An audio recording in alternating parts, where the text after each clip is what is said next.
have this concept of an idea space, and idea space consists of your thoughts, emotions, sensations, and perceptions, and the empty set. And kind of how you touched on at the beginning, the goal is to make you be able to see those objects as objectively as you would atoms, stars, or molecules, right? And how do you do this, right? You do this by kind of taking a step back and looking at it without the eye, right? Like when we look at a computer, we don't say, this is my computer. It's just like, oh, this is just like a computer.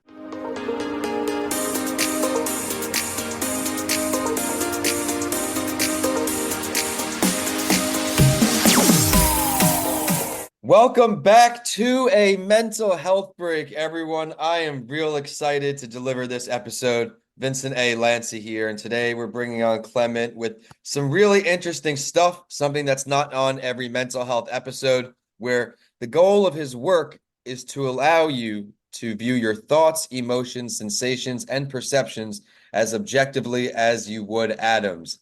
That was very intriguing to me, and he's a Belgian-born inventor and author with a fascinating journey. Moving to the US at age 6, his work has taken him around the world, culminating in a brand new release of a book called The Idea Space: The Science of Awakening Your Non-Self.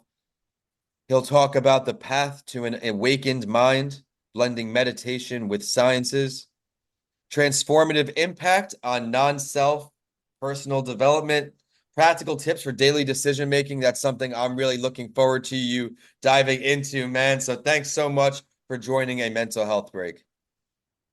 Thanks for having me, Vincent. It's an absolute pleasure to be here. I think it'll be fun. Oh, it's going to be a great conversation. Everyone out there, if this is your first time tuning in, you're lucky to be joined by such a passionate guest. This is the show where we normalize the conversation around mental health, one episode at a time. If you want to share your story, please reach out to Danica, podcastbylancy@gmail.com. She'll get you squared away. But for today, as I mentioned in the preview, we're talking about some unique topics here. I always love to start out here, Clement. What initially drew you to doing some work in the mental health space? Yeah, great starting question. So for me, I'm a bit of a nerd. So Same. I love math and physics. That's always been my bread and butter growing up. And for how deeply I studied it, I realized that for how good it was, it had yet to provide a sustainable model for the mind. And so at the same time that I was deeply studying math and physics, I was also doing a lot of meditation on my own. Right. And honestly, it's kind of weird how life works sometimes. Like you don't expect to put two and two together, but it's like I started writing this book and I was like, all right, let me write about things that have withstood the test of time. And then it was math, physics, and history. And then the idea space, which is like a mental model for the mind, came out and it's how it came to be.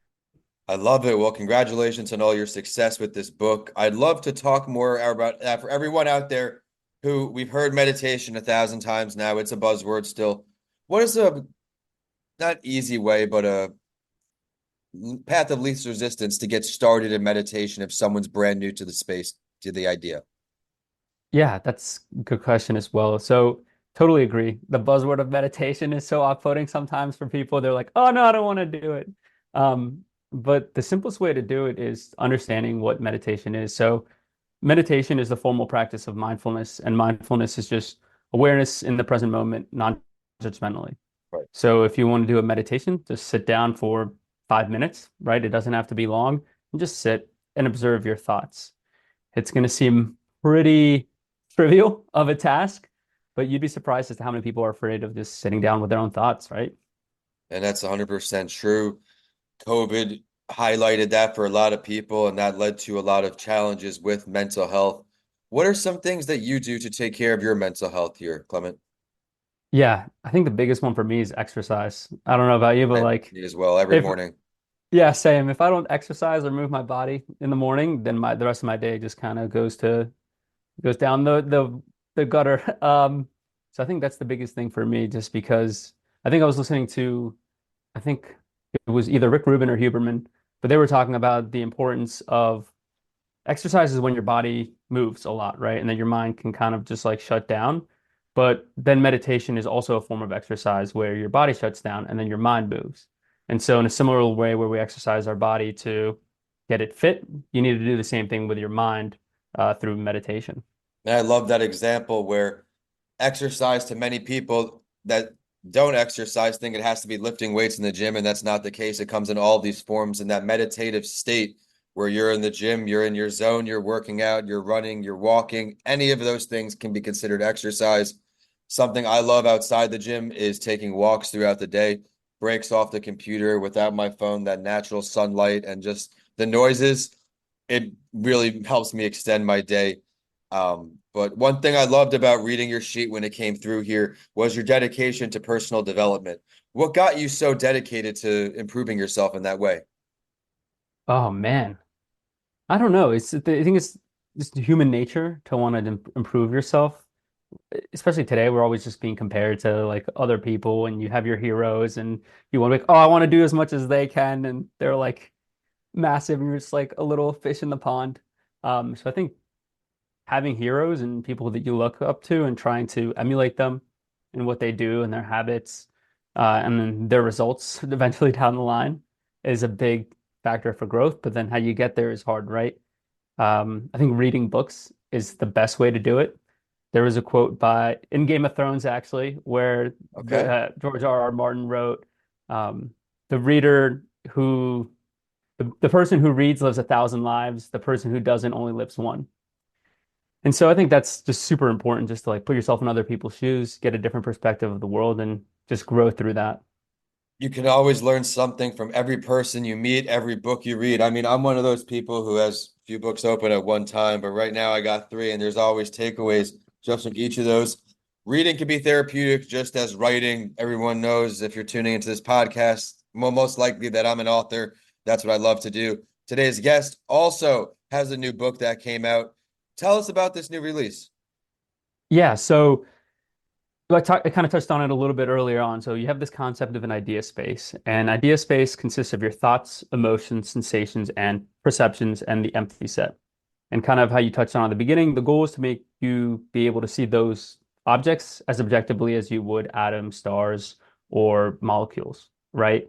And how do you do this, right? You do this by kind of taking a step back and looking at it without the eye, right? Like when we look at a computer, we don't say, this is my computer. It's just like, oh, this is just like a computer. And so the book takes a lot of the principles from Zen, which is Okay. a derivative of Buddhism, Taoism, and Confucianism, and mixes it with science, specifically a lot of physics, to kind of show how you can actually view things objectively, because science is the most objective thing we can think of, right? And so by taking the same principles of falsifiability that we'd find in the science of objects, such as chemistry, biology, and physics, and applying them to the mind, we develop a new science, the science of the first person, which is really what the idea space dives into.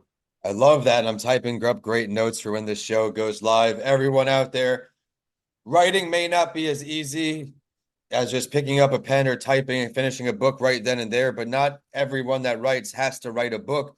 There is just writing for fun. There are articles you could write. There is just anything, creating a website. Did you find that writing gave you a bit of stress relief throughout that process of creating the book? So much. And before I even wrote the book, I started journaling. I don't know if you journal as well, but like it's the easiest way to get started writing because you're not writing for anybody, right? It doesn't really matter what you write. You can write complete gibberish and then like read it back like 3 months later and be like, oh, like interesting. This was my mental state then, and this is it now. But with the book, I think it was really helpful for me just to like for me, there's someone named Naval Ravikant who inspired me to write the book because he said you got to do something that'll make you money while you sleep, so that you can free your time. And people who are wealthy have free time, not money, it's time. And so that really struck a chord within me. And so I decided to write the book, and just making progress on that every day showed that I could do something myself and like build a quality product. And that kind of just gives you a lot of confidence in life moving forward. I agree. And you could set mini goals of writing. You don't have to write for days on end. Some people, like sometimes I go in funks and I do that, but just having a goal that you complete each day, even if it's 20 minutes you're dedicating to writing, that will reciprocate in just positive mentality and just in a go-getter mode all day. We touched on a lot of great stuff from your mental health story, what you do for your mental health, this new book, and everything in between. Something else here that you had in your sheet, which I was really attracted to, was your practical tips for daily decision making. Let's dive into that. I think that's really inspiring. And everyone out there, of course, it works for some, doesn't work for everyone, but he might be able to give you a new tip that you can add to your tool chest. Yeah, of course. So my little sheet that I use is call it the three me's, right? So there's past me, there's present me, and then there's future me. And whenever I need to make a decision, I just ask, what would the three me's do? And then I give kind of an arbitrary weight to what future me would want, past me would want, and then present me wants. Love And then that. based on that, you just kind of develop a really good context of like where you were, where you are now, and where you want to go. And then obviously it depends on where you want to go. So I think that kind of helps you stay true to yourself and kind of build that vision out.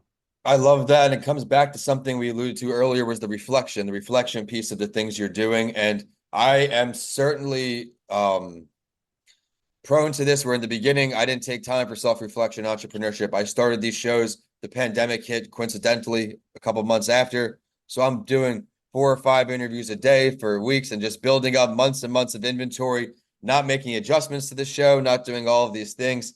And I'll even call myself out to give someone out there the courage who's on the fence to start a podcast.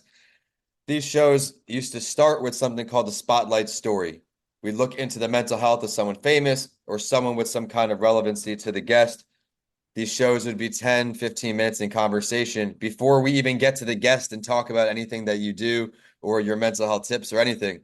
I may have lost the listeners already. I may have lost them already, but I don't know because I was just people who want to be on the show. Everything must be great. But from there, if I self-reflected a little better, now I can get the guest on right away, more right to the point episodes. And with that today, Clement gave us so much golden nuggets. Be sure to check out everything he has online. Before I get your contact info, I'd love to leave off. What's one mental health tip that you can leave our audience with if they're having a tough time?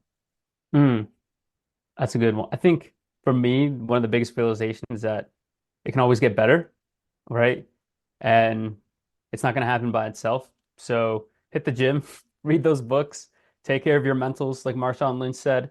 Uh, and just, yeah, I think that's the key to life. Like, yeah, that life goes up and down, but there's hedonic adaptation, which brings us to that baseline level of happiness, and you will get used to it. And yeah, just keep chugging away.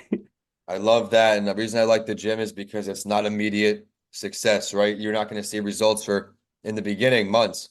And then all of a sudden, each week, maybe you get a little stronger in one area, one exercise set, something. And then before you know it, you have this positive habit. And for me, and like our guest today, we do it in the morning. It creates a ricochet effect throughout the day. I can't thank you enough for coming on here, sharing all the great work you do for the mental health field. If someone wants to connect with you online, where can they find you and your book? Yeah, so best place to find me is www.theideaspace.io, and you can actually get the first chapter of my book for free. So if you're interested in checking it out, go to that site. Thank you for sharing that, everyone. Be sure to check out all he has to offer online. And with the show is always at a mentalhealthbreak.com. Be sure to check us out on social media. And I am at Vincent A. Lancy on all social media and YouTube. Be sure to subscribe to my YouTube channel so you can catch this episode in its video form, along with other great episodes and content. But with that, we are signing off today. Clement, thanks so much for taking the time to join our community of mental health champions. Thanks for having me, Vincent. This was fun. Absolutely. Talk soon, everyone. And be sure to stay out for the YouTube drop of the Writing with Author so you can learn a little more about his book and all the great stuff he has to offer. Thanks again, Clement. Yep, thanks. Yep.